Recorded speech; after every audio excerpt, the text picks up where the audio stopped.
Votre attention s'il vous plaît. Cet élément est en français. Contactez-nous pour savoir s'il est aussi disponible en la langue de votre préférence. Veuillez aussi noter qu'il est en audio uniquement, dépourvu de ce fait d'image originaire.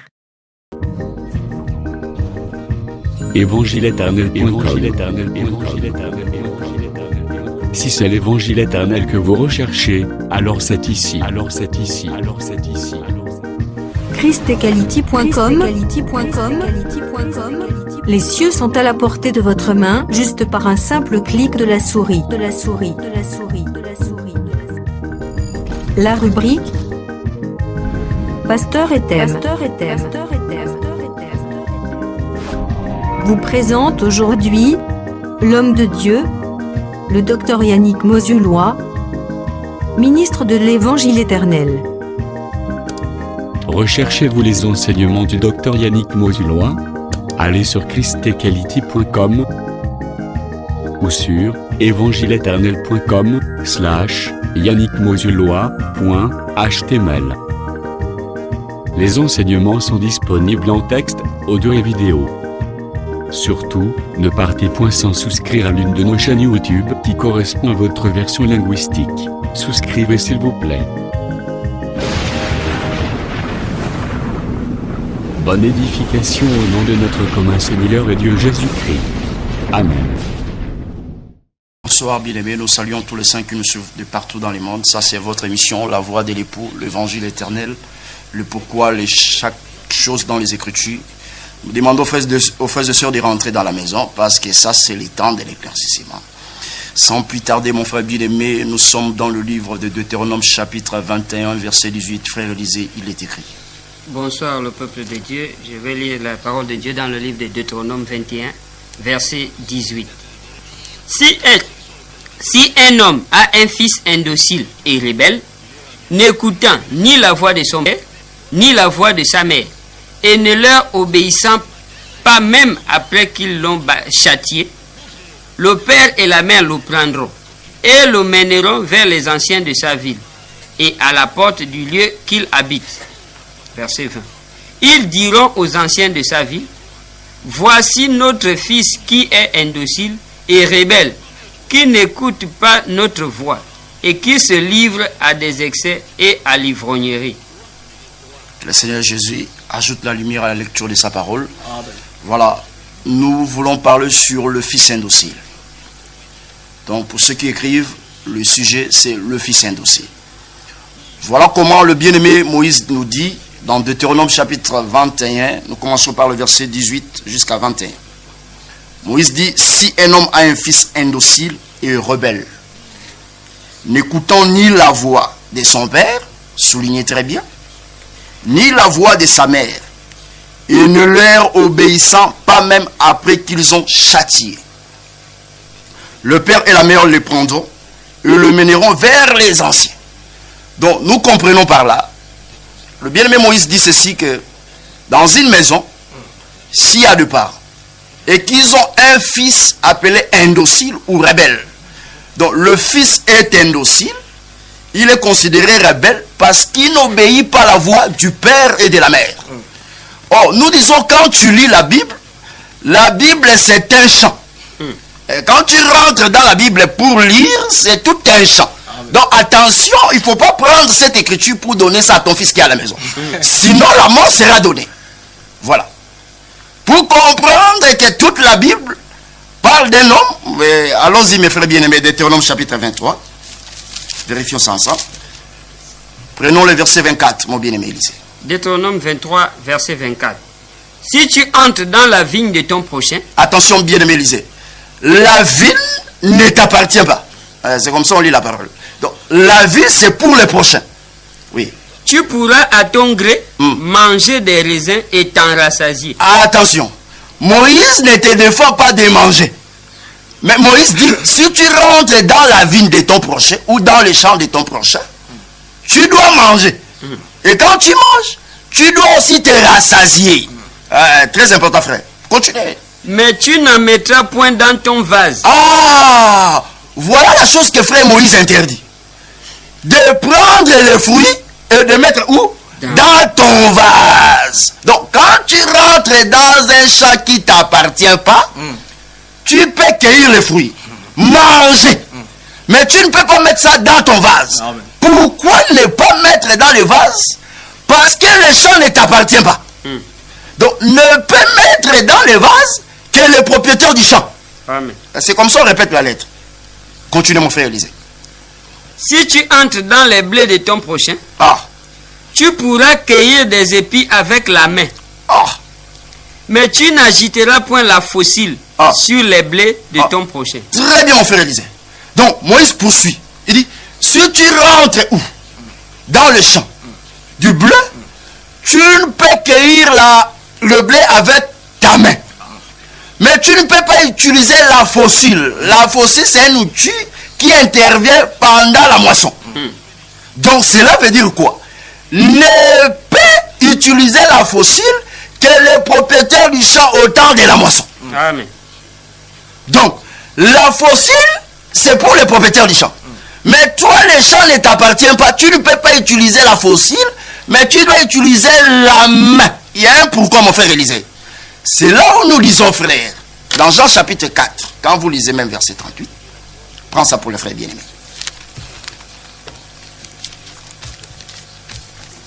Jean chapitre 4, verset 38. Verset 38. Je vous ai envoyé moissonner ce que vous n'avez pas travaillé. D'autres ont travaillé et vous êtes entrés dans leur travail. Je vous ai envoyé là. Les vous là, ce sont les disciples. Ou les 12. Que Dieu vous bénisse. Amen. Je vous ai envoyé moissonner. Attention. Celui qui envoie, c'est le moissonneur. Donc, le temps où Jésus a envoyé, attention, il y a un seul envoyé qui fait les envoyés. Maintenant, l'envoyé, c'est le moissonneur. Mais Jésus dit, je vous ai envoyé moissonner dans le travail que d'autres ont fait avant. Est-ce que vous comprenez ces choses? Mais, quel est le champ où Jésus a envoyé les disciples d'aller travailler? Attention. Quels sont les gens qui ont travaillé avant les disciples? Nous disons ceci. Frère Moïse dit ceci, dans Genèse chapitre 8, verset 22, qu'il y a deux temps. Il y a un temps que nous appelons le temps de la sémaille. Il y a un autre temps, le temps de la moisson. Maintenant, le temps de la sémaille, c'est le temps où les prophètes ont travaillé dans un champ que j'explique la loi. Donc, toute la dispensation de la loi, c'est tout un champ. Maintenant, qu'est-ce qui a été semé à terre? Ce qui était semé à terre, c'était la loi, les prophètes et les psaumes. Maintenant, Jésus devait venir fouler les grains comme le véritable bleu. C'est-à-dire donner l'explication. Est-ce que vous comprenez ces choses? Maintenant, quand Jésus a envoyé les disciples, c'était le temps de la moisson. Quand nous disons la moisson, c'est l'explication de ce qui a été dit par les prophètes. Que Dieu vous bénisse. Maintenant, Moïse dit ceci. Quand tu rentres dans le champ de ton prochain, attention. Donc, le champ ne t'appartient pas. Qui est le prochain? Un jour, Jésus donna une parabole qu'un homme a été frappé par des brigands. Mais le sacrificateur passa outre. Le lévite passa outre. Mais il y a eu un samaritain. Attention. Donc, celui qui s'approche, c'est celui que Jésus appelle le samaritain ou le prochain. Que Dieu bénisse. Donc, c'est pour expliquer, le prochain, c'est Dieu dans la grâce. Amen. Que Dieu le bénisse. Donc, nous comprenons que le champ du prochain, aujourd'hui, représente toute la Bible. Que Dieu le bénisse. Maintenant, quand tu rentres dans la parole du Seigneur, la parole te demande seulement de cueillir le fruit. Mais ne mets pas dans ton vase. Nous disons que quand tu lis Deutéronome, c'est un fruit dans l'arbre. Quand tu lis Exode, c'est aussi un fruit dans les champs. Quand tu lis Nombre, c'est un fruit qui se trouve dans les champs. Mais nous devons seulement manger. Mais non mettre ça dans notre vase. Est-ce que vous comprenez ces choses? Cela explique quoi, frère? Voilà comment Paul dit ceci, que toute écriture est utile, inspirée, utile pour enseigner, corriger, instruire. Nous disons les écritures, ce sont les fruits qui se trouvent dans les champs. Maintenant, pour nous, ça doit nous instruire, corriger et puis convaincre l'homme. Est-ce que vous comprenez ces choses? Mais ce sont les mêmes écritures que Jésus dit, que vous sondez les écritures, vous pensez trouver en elles la vie. Tout cela parlait de qui? de moi. Est-ce que vous comprenez ces mouvements? Donc, bien que nous mangeons les fruits, bien que les Écritures nous enseignent, nous corrigent, nous instruisent. C'est ça manger. Est-ce que vous comprenez? Amen. Mais toutes ces Écritures appartiennent à un propriétaire du champ qui est Jésus. Amen. Cela veut dire quoi? Quand tu lis le fils indocile, il ne faut pas donner ça à un homme, mais rends ça au propriétaire. Oh, les vases. Pourquoi les vases? Nous disons que les vases représentent les corps. Voilà pourquoi nous disons qu'aucune personne peut s'approprier de l'écriture, accomplir ça dans son corps. Il n'y a que Jésus qui devait accomplir toutes les promesses de Dieu dans son corps. C'est ça les vases. Amen. Voilà pourquoi Jérémie en prison, le fils de son oncle, il est venu lui proposer un marché. Mais Jérémie a fait quoi? Un contrat d'acquisition. Lis bien, frère, ces mouvements, frère. Mais Jérémie, en faisant ce contrat d'acquisition, Jérémie a remis ça à Baruch. Et Jérémie, l'Écriture dit ceci: on a pris ce contrat d'acquisition, on a mis ça dans un vase de terre. Suivez-moi très bien. Donc, les écrits étaient conservés dans un vase de terre. C'est-à-dire, quand tu vois les vases, tu vois tous les rouleaux. Il faut bien lire. Donc, dans les vases, Moïse interdit que tu ne peux pas mettre dans les vases parce que les vases appartiennent au propriétaire. Est-ce que je ne sais pas si je me fais comprendre? Amen. Je peux prendre terre à terre. Aujourd'hui, il y a des faux débats. Tu vois, quelqu'un se dit, je suis père, je suis le souverain pasteur. Ça, ce sont des faux débats. Donc, nous disons que tous ces titres parlaient de Jésus. Tout a été créé pour lui et par lui. Est-ce que vous comprenez ces choses? Donc, c'est pour ça, un jour, on reviendra à la télé, même pour expliquer comment est-ce que Dieu a pris la forme d'être oncle, fils, fils aîné. Tout ça dans les Écritures. Donc, c'est pour dire quoi, frère? Quand Jérémie a pris le contrat d'acquisition, il a mis ça dans un vase de terre. Or, quand Paul dit dans Hébreu que dans les rouleaux du livre, il s'agissait de moi. Ah, nous comprenons par là que quand Dieu a pris le corps humain, c'est ça le vase de terre. Maintenant, toutes les prophéties devaient s'accomplir en Jésus. Est-ce que vous comprenez ces choses? Voilà pourquoi nous disons que Deutéronome chapitre 21, verset 18, c'est un fruit dans les champs. Mais quand nous voulons couper pour manger, c'est-à-dire, ça peut nous instruire, corriger, est-ce que vous comprenez ces choses? Nous enseigner, mais nous disons que cette écriture appartient à tout un homme, le propriétaire du champ. Voilà comment nous reprenons la lecture. Deutéronome chapitre 21, verset 18. Frère Élisée, reprend ça pour la frère bien. Deutéronome 21, verset 18. Si un homme a un fils indocile et rebelle, n'écoutant ni la voix de son père, ni la voix de sa mère, et ne leur obéissant pas même après qu'ils l'ont châtié, le père et la mère le prendront et le mèneront vers les anciens de sa ville et à la porte du lieu qu'il habite. Très bien. Suivez bien ce mouvement qui se passe ici. Nous disons, qui est ce fils indocile qui n'obéit pas à la voix du père, s'il vous plaît, et à la voix de la mère? Donc cet enfant est considéré fils indocile parce qu'il n'est pas soumis aux instructions du père et de la mère. Est-ce que vous comprenez ces choses? Donc voilà comment Moïse considère que si parmi vous, dans la maison, et qu'il y ait un fils indocile qui n'obéit pas à la voix du père et à la voix de la mère, l'Écriture dit ceci: vous amènerez ces fils vers où, frère Élisée? Vers les anciens de la ville. Tenez très bien. Le fils sera jugé à la porte là où il habite. Frère Élisée, regardez ici à la télé. Donc, on amène le fils vers la porte. Il y a un pourquoi, frère. Pourquoi ce fils doit être jugé à la porte du lieu où il habite? Est-ce que vous comprenez? Et maintenant, quand on amène le fils vers la porte, maintenant, les parents doivent se prononcer. Notre fils est indocile parce qu'il n'obéit pas à notre voix. Mais ce que j'aime, parce qu'il se livre à des excès et à l'ivrognerie. Donc, ce fils, il n'est pas seulement rebelle et indocile, mais ce fils est aussi ivrogne. Maintenant, nous devons chercher dans les Écritures. Il s'agissait de quel fils dont frère Moïse parlait qui doit mériter la mort?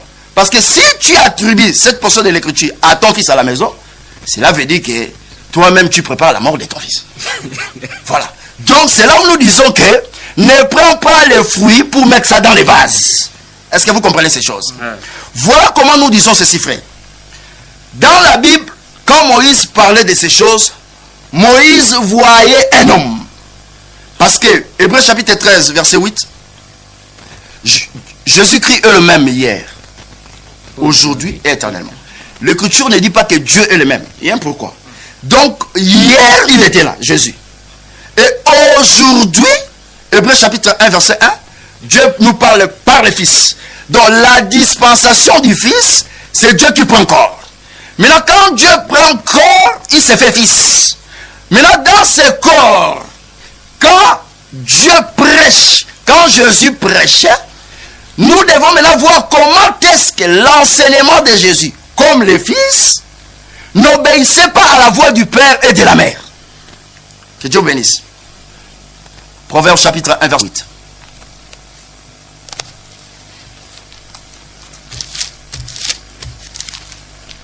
Proverbe chapitre 1, verset 8. Écoute mon fils, l'instruction de ton père et ne rejette pas l'enseignement de ta mère. Et s'il vous plaît mon frère, ça c'est le frère Salomon qui dit, écoute mon fils. Il s'adresse à qui? Au fils. D'écouter l'enseignement, plutôt l'instruction du père et l'enseignement de la mère. Donc nous comprenons quand nous disons père, il ne faut pas comprendre ça en français ou en anglais. Le père c'est l'instruction, c'est le précepte, frère Élisée, c'est le commandement et c'est la loi. Maintenant, ne pas écouter l'instruction du père et l'enseignement de la mère, cela amène l'enfant à devenir comment, frère? Indocile. Est-ce que vous comprenez ces choses? Maintenant, nous avons déjà compris que quand dans la Bible nous parlons du père et de la mère, nous voyons l'enseignement qui est donné par qui? Par le père. Est-ce que vous comprenez ces choses? Voilà comment nous disons ceci, frère.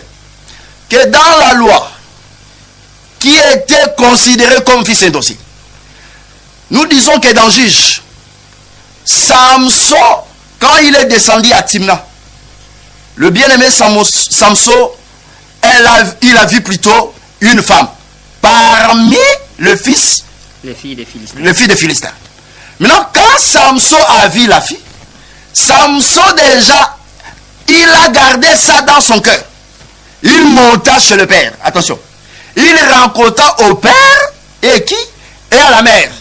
Mais c'est le père et la mère qui ont résisté devant quoi? Devant le choix de Samson. Samson, au lieu d'obéir à son père et d'obéir à sa mère, Samson dit non, non, non. Prenez cette femme parmi les filles des Philistins comme ma femme. Donc, Samson n'a pas obéi à la voix du père et de la mère. Mais quand tu n'obéis pas à la voix du père et de la mère, Moïse dit ceci, c'est la mort qui doit venir. Donc, on doit te lapider et jusqu'à te tuer. Est-ce que vous comprenez ces choses? Or, comme Samson plutôt, n'avait pas obéi à la voix du père et de la mère, Samson, quand il descendit de nouveau à Timna, Samson rencontra les lions. Est-ce que vous comprenez ces choses? Donc, les lions, c'était le prix que Samson a payé. Donc, par le père et la mère, nous comprenons c'est l'instruction que le fils doit obéir. Voilà comment nous disons que la mère explique l'enseignement, le père explique le commandement. Donc, nous voulons dire en un mot, l'enseignement de Moïse, que nous expliquons, du père, quand Dieu a pris les corps humains, quand il expliquait Moïse, pour ce peuple, le peuple d'Israël, pour eux c'était comme des blasphèmes. Voilà pourquoi, pour comprendre ces choses, Proverbe chapitre 6, plutôt Proverbe chapitre 30, verset 18. Proverbe chapitre 30, verset 18. Il y a 3 choses qui sont au-dessus de ma portée, même 4 que je ne puis comprendre. Vas-y, frère. La trace de l'aigle dans les cieux. Voilà. La trace du serpent sur le rocher. La trace du navire au milieu de la mer. Et la trace de l'homme chez la jeune femme. Oui, monte en haut, frère. Proverbe chapitre 30, verset 17. Très bien. Vas-y. L'œil qui se moque d'un père. Voilà. Et qui dédaigne l'obéissance envers une mère. Les corbeaux du torrent le perceront. Et les petits de l'aigle le mangeront. Ah! Ça c'est frère Salomon qui dit. L'œil qui se moque d'un père. Continuez la lecture, frère. Répétez bien la lettre. Proverbe chapitre 30, verset 17. L'œil qui se moque d'un père Ah, et qui dédaigne l'obéissance envers une mère. ah, Les corbeaux du torrent le perceront ah. et les petits de l'aigle le mangeront. Ah, Salomon dit ceci. L'œil qui se moque d'un père et qui dédaigne l'obéissance de la mère. Voilà ce qui vient après. Les corbeaux du Torah feront quoi? Perceront. Très bien. Et les aigles feront quoi? Mangeront sa chair. Donc, nous comprenons par là. Quand Moïse disait que le fils qui n'obéit pas à la voix du père et à la voix de la mère, Salomon complète Moïse en disant que ces fils-là parlaient du lait. Donc, l'œil explique le fils indocile. C'est comme ça qu'on explique la pensée du Créateur. Que Dieu bénisse. Mais quel est cet œil, frère, qui n'obéit pas à la voix du Père? Comment un œil qui est seulement une partie dans le corps, frère, qui est un membre dans le corps, c'est pas tout le corps. Mais comment l'œil n'a pas, cet œil n'obéit pas à la voix du Père et à la voix de la mère? Samson complète le bien-aimé Moïse. Or, nous disons ceci. Comment l'œil ne peut pas obéir à la voix du Père et dégainer l'obéissance de la mère? Maintenant, Salomon dit que les corbeaux du Torah perceront l'œil et les aigles, les oiseaux du ciel, viendront pour manger la chair de l'œil. Or, quand Jésus est venu, frère, sur la terre, j'aime ces choses, frère. Nous disons que quand Dieu a pris le corps humain, Jésus dit ceci. Si ton œil droit est pour toi une occasion de chute, il faut faire quoi? Il faut arracher et jeter ça loin. Il y a un pourquoi. Mais nous posons la question, pourquoi le frère et sœur, quand il lit cette écriture, quand il voit l'œil a un défaut, il n'arrive pas à arracher ça. Donc nous disons attention, l'écriture, quand tu t'arrêtes à la lettre, c'est la mort qui est donnée. Mais Jésus ne nous a pas dit quel est le péché que l'œil a fait pour arracher. Jésus dit seulement, si ton œil est pour toi une occasion de chute, il faut l'arracher. Que Dieu le bénisse.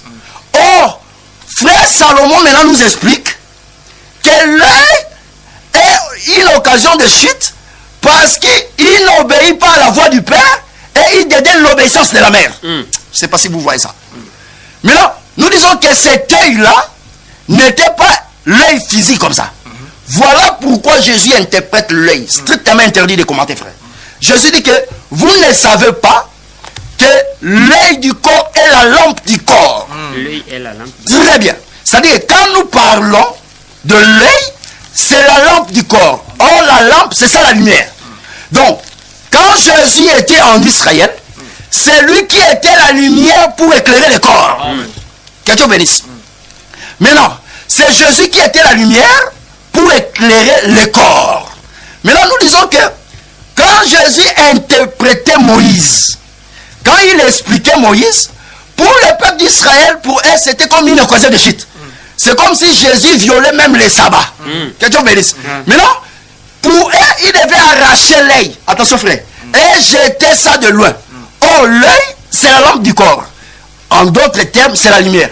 Maintenant, quand l'œil est arraché du corps, j'aime Jésus, frère. Prenons ça, strictement interdit de commenter. Matthieu chapitre 5. Matthieu chapitre 6, verset 22. Voilà. L'œil est la lampe du corps. Si ton œil est en bon état, tout ton corps sera éclairé. Ah! Verset 23. Ouais. Mais si ton œil est en mauvais état, tout ton corps sera dans les ténèbres. Arrêtez-vous là. Donc, c'est Jésus qui interprète que l'œil est quoi? La lampe du corps. En d'autres termes, c'est la lumière qui éclaire le corps. Maintenant, quand Siméon toucha le Fils, il a dit ceci, que mes yeux ont vu le salut. La lumière que Dieu a préparée pour éclairer les nations. Donc, Jésus, c'est lui qui était la lumière. Que Dieu vous bénisse. Donc, nous disons que Jésus en Israël, c'est lui qui était l'œil. Attention, frère. Nous disons ceci. Ésaïe déjà prophétisé sur ces choses. Ésaïe dit ceci. Que dit à ceux qui ont des cœurs troublés, la vengeance de Dieu, la rétribution vient.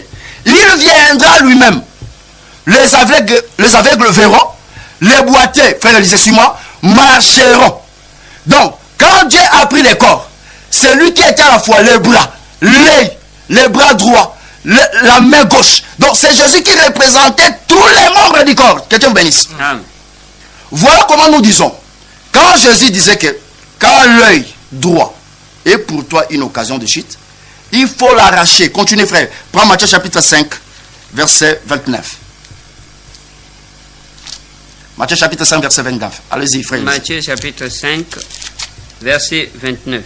Si ton œil droit est pour toi une occasion de chute, arrache-le et jette-le loin de toi, car il est avantageux pour toi qu'un seul œil de tes membres périsse et que tout ton corps entier ne soit pas jeté dans la géhenne. Est-ce que vous comprenez ces mouvements? Donc, pour que le reste des membres soit sauvé, il faut qu'une partie du corps soit quoi, frère? Soit jetée, soit retranchée. Est-ce que vous comprenez ces choses? Donc, Jésus dit ceci. Si ton œil droit est pour toi une occasion de chute, il faut l'arracher. Donc, pourquoi arracher? C'est pour sauver quoi? Le reste des membres du corps. Que Dieu bénisse. Amen. Maintenant, pour comprendre que un œil va être arraché pour sauver le reste des membres du corps, strictement interdit, prends seulement Jean chapitre 11, verset 50. Prends ça, frère Élise. Jean chapitre 11, verset 50. Vous ne réfléchissez pas qu'il est dans notre intérêt qu'un seul homme meure pour le peuple et que la nation entière ne périsse pas. Est-ce que vous comprenez ces choses? Il est avantageux une seule personne meure. Pour qui? Pour le peuple. Est-ce que vous comprenez ces choses? Donc, l'œil devait être arraché pour sauver les restes parties du corps. Donc, nous disons que l'œil, c'était la personne du Seigneur Jésus. Maintenant, son enseignement en Israël, pour le peuple juif, c'est comme si pour eux, il contredisait Moïse. C'est-à-dire, il n'obéissait pas à la voix du Père et de la Mère. Autre terme, il n'obéissait pas à l'enseignement de Moïse. Comment je me fais comprendre? Jean chapitre 10, verset 20. 35. Jean chapitre 10, verset 20. Voilà. Plusieurs d'entre eux disaient, il a un démon, il est fou.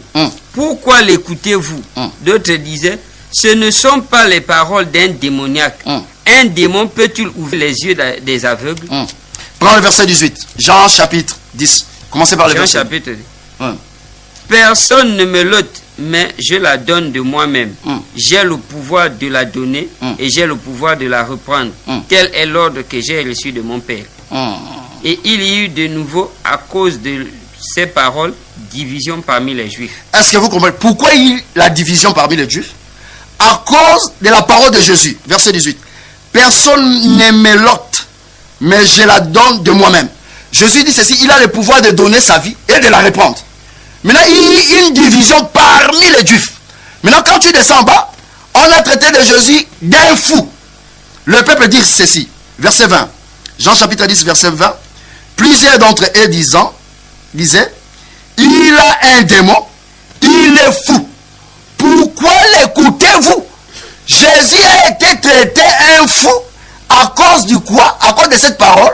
Jésus disait ceci, j'ai le pouvoir de donner ma vie et de la reprendre. Quel est cet homme qui a le pouvoir sur la mort? Maintenant, pour les Juifs, cet enseignement dépassait leur entendement. Donc Jésus était comme pour eux une occasion de chute. Est-ce que vous comprenez ces choses? Voilà comment Jésus a été traité comme un fou. Mais eux, ils ne savaient pas. Quand Jésus disait qu'il a le pouvoir de donner sa vie et de la reprendre, en réalité, Jésus voulait dire qu'il est Dieu. Que personne ne peut tuer Dieu. Voilà, là il y a l'explication. Maintenant, pour comprendre que Dieu, à la croix de Golgotha, c'était Dieu qui frappait Dieu. Dans Exode chapitre 17, quand tu lis, quand le peuple d'Israël arrivèrent à Rephidim, frère, il n'y avait point d'eau. C'est là où maintenant le peuple murmurait contre Moïse. Et Dieu demanda à Moïse de passer devant. Est-ce que vous voyez ces choses? Dieu dit ceci, je me tiendrai sur le rocher. Et toi, Moïs, tu frapperas les rochers. Et l'eau sera quoi? L'eau va sortir. Frère Élisée, nous disons ceci, frère. Quand Dieu disait que je me tiendrai sur les rochers, et Moïse avec la verge devait frapper les rochers. Or, quand dans Exode chapitre 3, Dieu a dit à Moïse, j'ai vu la souffrance de mon peuple et je suis descendu. Où était Dieu? Dieu se trouvait dans la verge. Dans la verge, c'était Dieu. Maintenant, c'est la même verge que Dieu demande à Moïse de frapper sur les rochers. Je ne sais pas si je me fais comprendre. Amen. Mais qui c'est que sur les rochers, frère Élisée? C'est Dieu. Mais la verge, c'est qui? C'est Dieu. Dieu. C'est ce que nous disons. Qu'à la croix de Golgotha, Dieu frappa Dieu. Amen. Quelqu'un peut me dire, frère, où est l'écriture? Ésaïe chapitre 53, verset 4. Prends ça pour le frère bien-aimé. Ésaïe 53, Verset 4. verset 4. Cependant, ce sont nos souffrances qu'il a portées. C'est de nos douleurs qu'il s'est chargé. Ah. Et nous l'avons considéré comme puni, frappé de Dieu et humilié. Très bien. Qui a été frappé de Dieu? C'est le rocher. Oh, mais vous ne croyez pas que c'est le rocher comment? 1 Corinthiens chapitre 10, verset 4. Maintenant, on va donner le nom du rocher là. 1 Corinthiens chapitre 10, verset 4.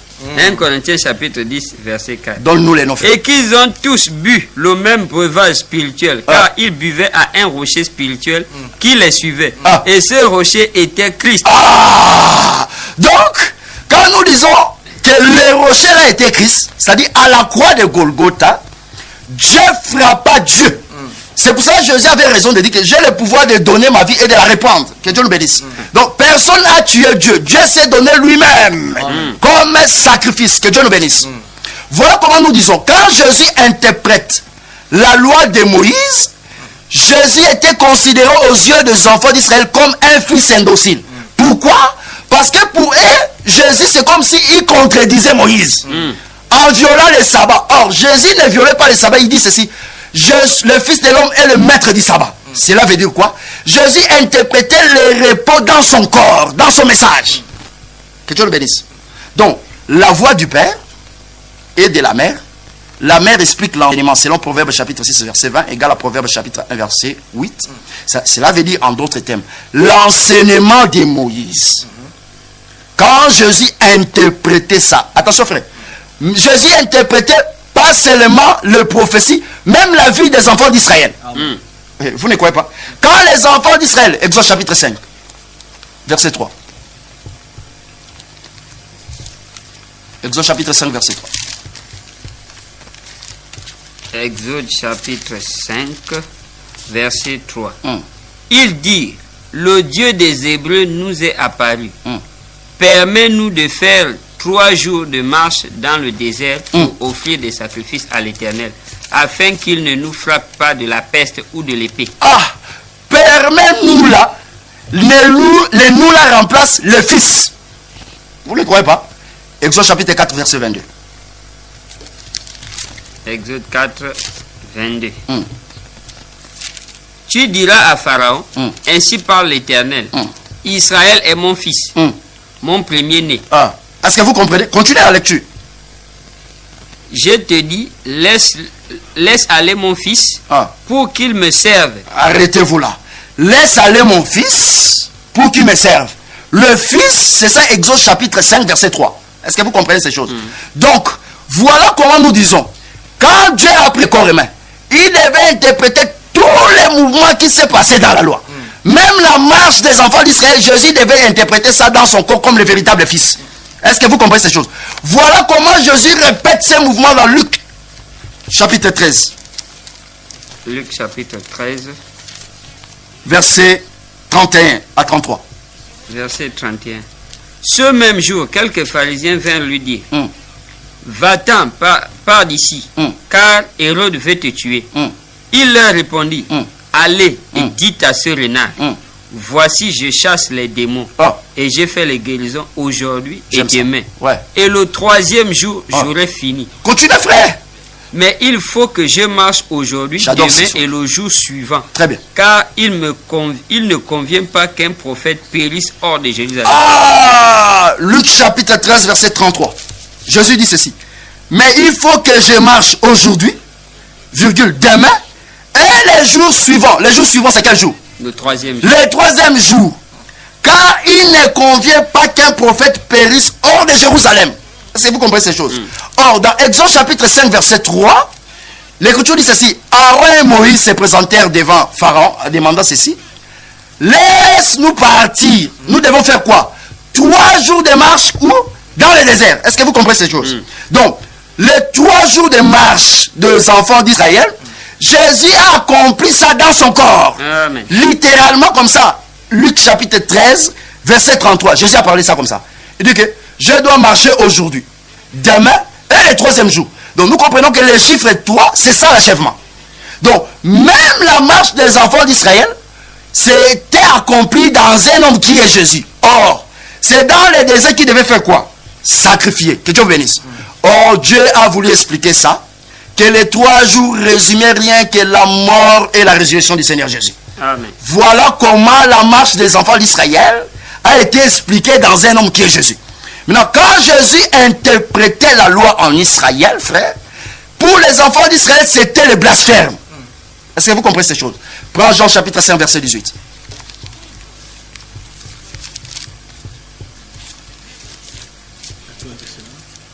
Jean chapitre 5, verset 18.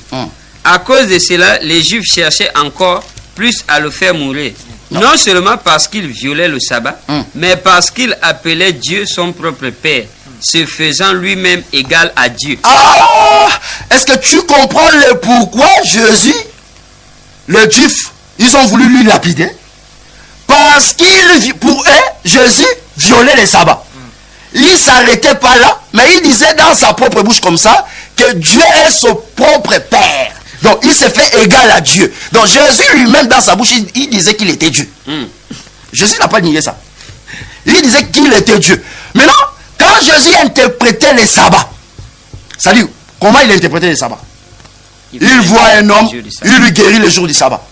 Maintenant, quand il guérit un homme le jour du sabbat, il dit, si parmi vous, que Dieu vous bénisse, si vous avez une brebis, et que cette brebis tombe le jour du sabbat, tu ne descendras pas pour relever cette brebis. Mais quelle était la brebis qui était tombée? Ou que le jour du sabbat, la brebis doit être relevée? Est-ce que vous comprenez ces choses? Vous comprenez ces choses? Nous disons que la brebis qui était tombée, c'était Adam. C'est pour ça que Dieu a pris le corps pour apporter un message du repos, pour relever l'humanité tout entière en Adam. Amen. Donc nous disons que quand Jésus guérissait les hommes le jour du sabbat, c'était pour expliquer le véritable repos. C'est pour cela qu'il dit, venez à moi, vous qui êtes fatigués. Attention, avant de venir, il faut être fatigué. Si tu n'es pas fatigué, tu ne peux pas venir. C'est ça qu'on dit aux frères. Arrêtez de menacer aux gens à la télé. Toi, laisse l'impudicité. Toi, tu iras à l'enfer. Là, tu menaces. Si la personne n'est pas fatiguée, il ne peut pas venir à Dieu. Donc, la personne doit être fatiguée. Que Dieu le bénisse. Que Dieu le bénisse. Voilà comment nous disons. Jésus a été considéré comme fils indocile. Pourquoi? Parce que son enseignement apparaissait en Israël. C'est comme s'il contredisait Moïse. C'est comme s'il contredisait la loi. Or, Jésus interprétait Moïse dans son corps. Voilà pourquoi Moïse dit ceci. Que ce fils qui est considéré indocile, on l'amènera vers les anciens, frère, à la porte du lieu où il habite. Voilà pourquoi Jésus était mort à la porte de la ville. Ah, il y a un pourquoi, parce qu'à la porte, c'est là où le fils indocile est jugé. Que Dieu bénisse. Amen. Matthieu chapitre 26.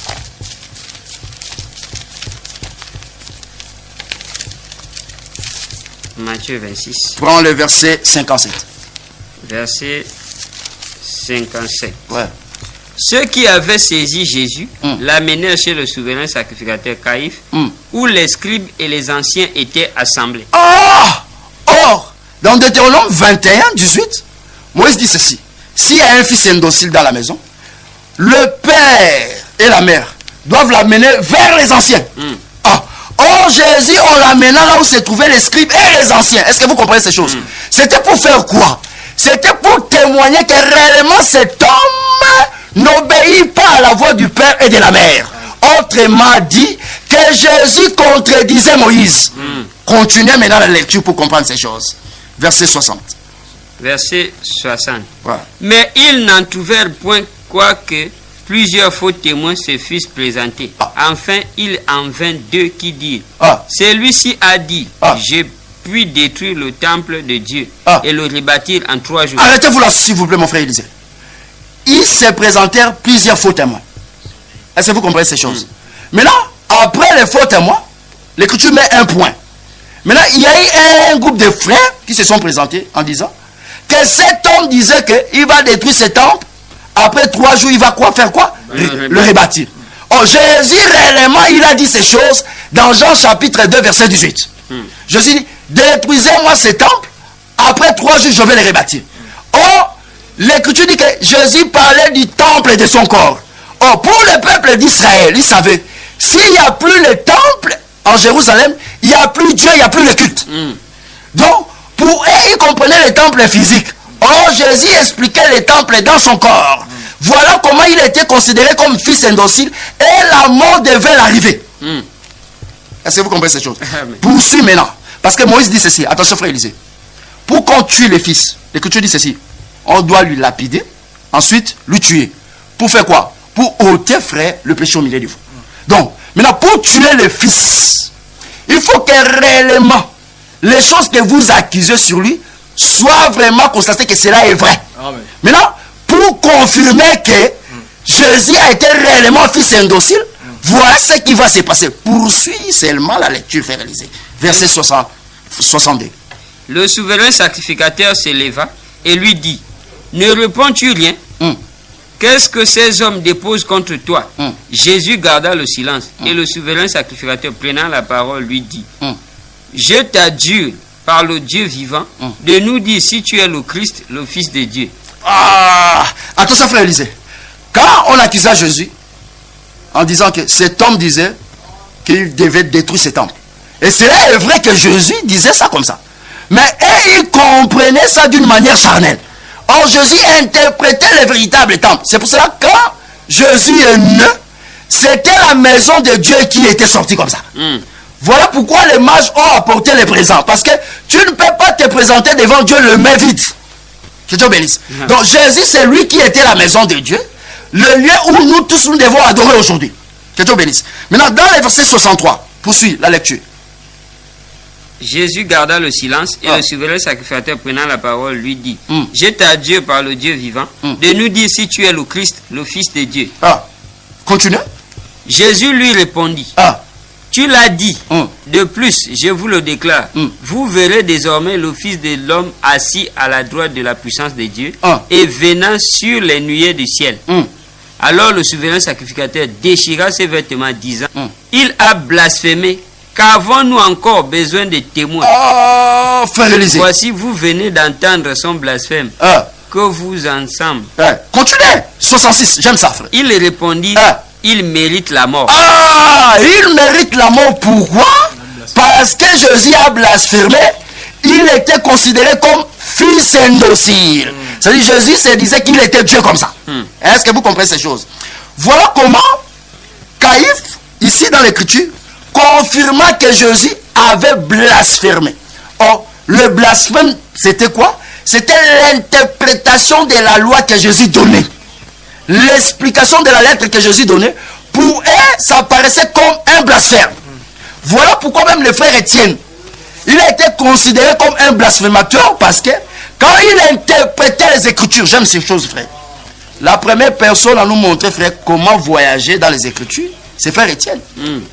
Étienne, on lui pose une question simple. Au lieu de nous répondre, frère, voilà la réponse. Étienne commence par Abraham. C'est ça l'évangile éternel. Pourquoi Étienne commence par Abraham? Parce que nous disons que Abraham, c'est les eaux du commencement. Parce que vous savez, même le ciel est sorti dans les eaux. Mais vous ne croyez pas? La terre est sortie dans les eaux. Même toi, Élisée, tu es sorti dans les eaux. Même les herbes sont sorties dans les eaux. Dieu bénisse. Donc nous disons ceci, frère, que les eaux du commencement expliquaient qui? Abraham. Donc voilà pourquoi nous disons, frère Étienne devait commencer par là. C'est-à-dire en Abraham, il y a toutes les promesses. Amen. La terre a été tirée des eaux, frère. Donc la terre là qui est tirée des eaux, nous voyons les animaux, nous voyons les herbes, nous voyons tout. C'est en Abraham que nous voyons toutes les promesses de Dieu. La vie éternelle, le Fils et le repos. Voilà pourquoi nous disons Abraham véritable. C'est la personne du Seigneur Jésus. Donc quand Étienne rentra, en commençant par Abraham, il cherchait qu'un seul homme. Voilà pourquoi la conclusion de son discours, Étienne a parlé de Jésus. Amen. Donc quand il parle que le peuple d'Israël marchait dans le désert, c'est pour faire sortir Christ. Donc quand il parle de Jacob, c'est pour faire sortir Christ. Donc Étienne a voyagé à la loi jusqu'au témoignage. C'est ça l'évangile éternel, frère.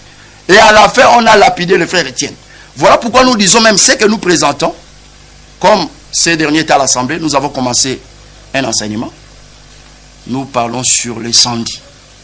Voilà. Quelqu'un peut nous poser des questions, mes frères, ça sont des blasphèmes, mais comment? Non. Donc c'est pour dire que ce qui est écrit dans la Bible doit être expliqué dans la parole. C'est pour ça que nous invitons tout le peuple de Dieu au Gabon, à Libreville. Nous avons commencé un enseignement. Demain, nous sommes là. Nous poursuivons l'enseignement. Nous introduisons même. Nous parlons sur l'incendie. Frères, venez écouter la sagesse infiniment variée de Dieu. Demain, à partir de 9h, déplacez-vous massivement pour écouter l'enseignement sur l'incendie. Nous voulons présenter quel est cet homme qui a allumé le feu dans les champs. Parce que Moïse n'a pas donné son nom, mais le ministère au travers du Saint-Esprit nous donne le nom de la personne qui a incendié les champs. Donc venez nombreux demain pour avoir l'explication sur l'incendie. On va expliquer ça dans le plus ample détail. Et nous sommes là pour expliquer le Fils indocile. Nos numéros c'est 03 02 58 20 03 02 58 20. Je ne sais pas faire, vous avez la parole. 39 79 39. Très bien. 05 39 79 39. Voilà. Donc, vas-y. Nous voulons, frère Yannick, poursuivre un peu, toujours avec le Fils indocile, et nous voulons poser une question. Voilà. Certainement, plusieurs téléspectateurs se posent la même question. Quand Jésus était en Israël, il est venu comme prophète ou comme... comment dire? Jésus est venu comme étant prophète ou comme étant... Vous m'échappez. Paul dit ceci. Un enfant né sous la loi.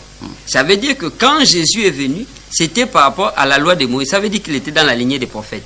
Mais quand il apparaît comme un fils indocile, donc, c'est-à-dire que Jésus a contredit la loi ou bien Jésus a marché selon l'ordre de Moïse. Très bien. Les gens lisent mal. Voilà. Jésus dit ceci. Je ne suis pas venu. C'est Matthieu chapitre combien? 5 verset combien? 17. Vérifiez ça, frère. Allons-y. Matthieu chapitre 5 verset 17. Matthieu 5 verset 17. Ne croyez pas que je sois venu pour abolir la loi ou les prophètes.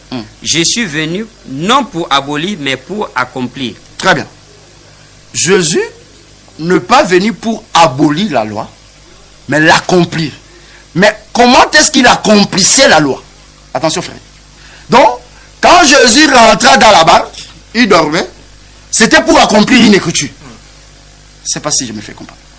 Donc, quand Jésus faisait tous les mouvements dans les temps, c'était pour accomplir le mouvement de la loi et des prophètes.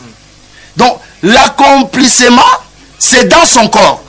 Voilà comment, parce que les gens lisent mal la parole, que Jésus n'est pas venu abolir la loi, mais il est venu accomplir. Accomplir comment? Prends toujours Matthieu chapitre 5. Matthieu chapitre 5. Voilà. Verset 21. Bon, non, prends même le verset... Prends le verset 32. Verset 32. Mais moi, je vous dis que celui qui répudie sa femme, sauf pour cause d'infidélité, l'expose à devenir adultère. Et que celui qui épouse une femme répudiée commet un adultère. Verset 31. Verset 31. Ouais. Il a été dit que celui qui répudie sa femme lui donne une lettre de divorce. Très bien. Il a été dit où? Très bien. Maintenant, Jésus prend cette loi, la lettre, Maintenant, dans Matthieu chapitre 5, verset 17, il dit, je ne suis pas venu abolir, effacer, mais je suis venu accomplir. Ça veut dire quoi? Expliquer Moïse. Maintenant, dans le verset 32, il dit, mais moi je vous dis. Moi là, c'est la grâce qui enseigne. Continue, frère Élisée. Mais moi je vous dis que celui qui répudie sa femme, sauf pour motif sauf là, Moïse n'a pas introduit ça. Parce que notre évangile veille sur le mot. Même les saufs, il faut expliquer tout ça. Sauf, Moïse n'a pas introduit ça. Attention frère. Donc, sauf pour motif d'infidélité, il expose à devenir adultère. Donc, dans la grâce, dans l'enseignement de Jésus aujourd'hui, si un frère veut répudier sa femme, chasser sa femme, il faut qu'il y ait ces motifs. Parce que je ne sais pas si je me fais comprendre. Donc, le motif là, c'est l'infidélité. La tradition d'Arbi explique la fornication. Je me pose toujours aux frères qui veulent interpréter. Frère, bon, nous ne savons pas la petite grâce aussi voyager. Mais quand on dit fornication, c'est l'acte sexuel comme ça. Voilà comment le sauf là, Moïse n'a pas introduit ça. Parce que dans la loi, si tu attrapes la femme en flagrant délit d'adultère, il faut le lapider. Attention, les gens n'arrivent pas à faire cette différence. Est-ce que vous comprenez? On lapide la femme en flagrant délit d'adultère. Là-bas, tu n'as pas besoin d'écrire une lettre. Mais on écrit une lettre. Pourquoi? Si tu trouves quelque chose honteuse, c'est là où on écrit une lettre. Que Dieu bénisse. Maintenant, dans la grâce, quelque chose honteuse aujourd'hui, nous expliquons ça dans la doctrine. Cela veut dire quoi? Une sœur, dans la maison comme ça, la sœur a des difficultés pour bien préparer. Est-ce que vous comprenez ces choses? C'est un motif quelconque. Le frère ne peut pas répudier la femme à cause de ça. Je ne sais pas si je me fais comprendre. Parce que dans la grâce, il y a ce que nous appelons sauf pour infidélité. Que Dieu bénisse. Que Dieu bénisse. Tandis que dans la loi, pour quelque chose honteuse, l'homme peut écrire la lettre de divorce. Est-ce que vous comprenez ces choses? Dans la loi. Mais dans la grâce, nous disons que le motif quelconque ne peut pas amener l'homme à répudier sa femme. Donc la chose qui peut amener l'homme à répudier sa femme, c'est l'infidélité. Est-ce que vous voyez? Donc Jésus explique Moïse, il donne sens à la lettre. Donc quand Jésus interprète Moïse, pour le peuple d'Israël, il est considéré comme quelqu'un qui violait la loi. Or, en réalité, Jésus ne violait pas la loi, mais il interprétait la loi. Il donnait sens aux Écritures. Est-ce que vous comprenez ces choses? Voilà pourquoi Jésus était considéré comme fils indocile, comme celui qui n'obéit pas à l'enseignement de Moïse. Et les Juifs ont lapidé Jésus à cause de cela, noir sur blanc. Parce qu'il violait le sabbat et il se disait Dieu. Donc, ce qui a mené Jésus à la mort, parce que pour eux, ils voyaient comme si Jésus contredisait Moïse. Or, en réalité, Jésus a interprété Moïse même par sa vie. Que Dieu le bénisse. Donc, quand nous disons la loi, il n'est pas venu abolir la loi. Nous disons que même les 10 commandements, Jésus n'a pas venu effacer ça. Mais il a interprété ça dans son corps. Parce que personne même ne pouvait appliquer même les 10 commandements, toute la loi dans sa rigueur. Il n'y a que Dieu qui s'est fait fils pour obéir à qui? Au Père qui est sa propre parole. Que Dieu le bénisse. Amen. Et nous disons que si les téléspectateurs ont les questions, vous pouvez les envoyer par SMS. Voilà. Par la petite grâce, et nous allons répondre. Très bien. Mon numéro c'est 03. Bien aimé Wilfried, 02 question, 58 20. Inquiétude. On le fait si nous sommes arrivés jusqu'à la fin. C'est un sujet qu'on a voulu résumer parce qu'on a prêché ça près de 6 mois à l'Assemblée. Là, nous venons de finir un enseignement sur les charpentiers. On a prêché ça près de 7 mois à l'Assemblée. Là, nous attendons un autre enseignement sur l'incendie. Nous invitons le peuple de Dieu de partout dans le monde, vous qui êtes ici à Libreville, de venir écouter massivement cet enseignement sur l'incendie. Demain à Damas, je salue tous les frères et sœurs qui nous suivent de partout dans le monde. Je pense à mon frère Éric Moualangué à Bruxelles. Que le Seigneur Dieu puisse te combler par sa grâce. Tous les saints partout dans le monde, ça c'est votre émission. Nous demandons de soutenir cette émission, la voix de l'époux, le pourquoi, le quand de chaque chose dans les Écritures. Nous vous saluons tous dans le nom précieux de Jésus. Amen. Bien, nous sommes arrivés au thème de notre émission. Nous voulons rappeler que nous sommes situés à Damas, non loin de l'église Sacré-Cœur. Pour ceux qui veulent nous visiter, Si vous connaissez l'endroit, ou nous joindre au 05 39 79 39. Oui, nous arrivons au terme de notre émission. Nous rappelons par la suite d'être encore très très nombreux la semaine prochaine. Le bien-aimé Dr Yannick, si le Seigneur étant, le Maître étant et les circonstances nous fait grâce, soyons encore là nombreux pour la continuité de cet enseignement sur le Fils indocile. J'adresse aussi mes salutations particulières à tous les frères et sœurs qui soutiennent cette émission de partout dans le monde, en Europe. Je pense à mon frère Marc, mon frère Christian, pasteur Philippe, prophète Billy, tous les bien-aimés, mon prophète Jean-Willy, ainsi que tous les saints de Damas. Que Dieu vous bénisse. Au prochain numéro.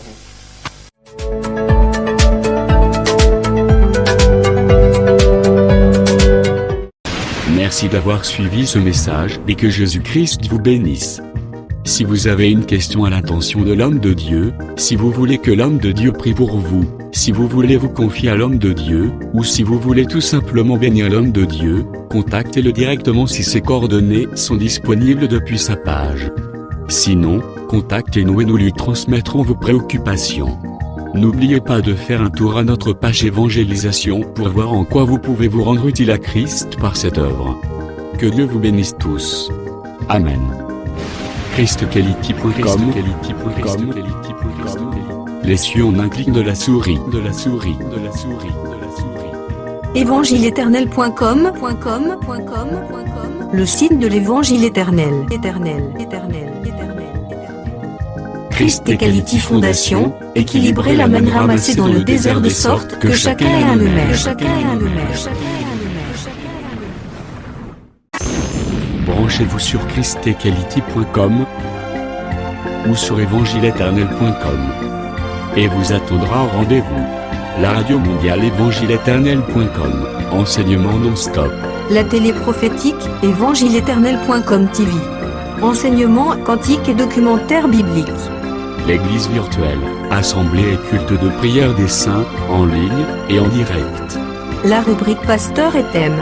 Retrouvez tous les ministres de l'Évangile éternel, en vidéo, audio et texte. La rubrique Bible révélée, explication prophétique de la Bible, mot à mot. La rubrique Questions et réponses, expose les réponses des ministres à vos questions difficiles et compliquées.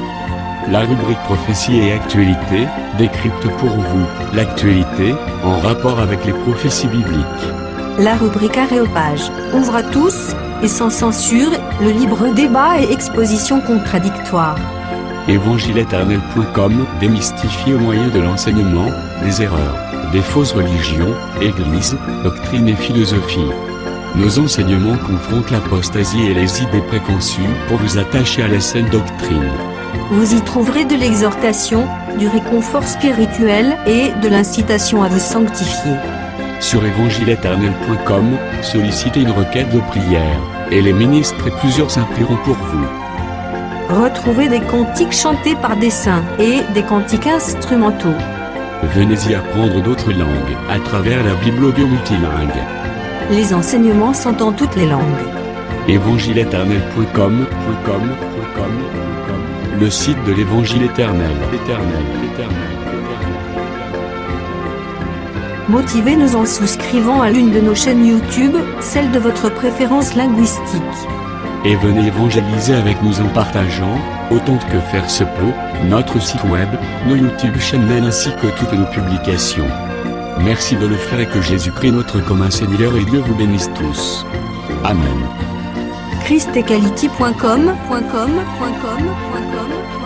Les cieux sont à la portée de votre main, juste par un simple clic de la souris.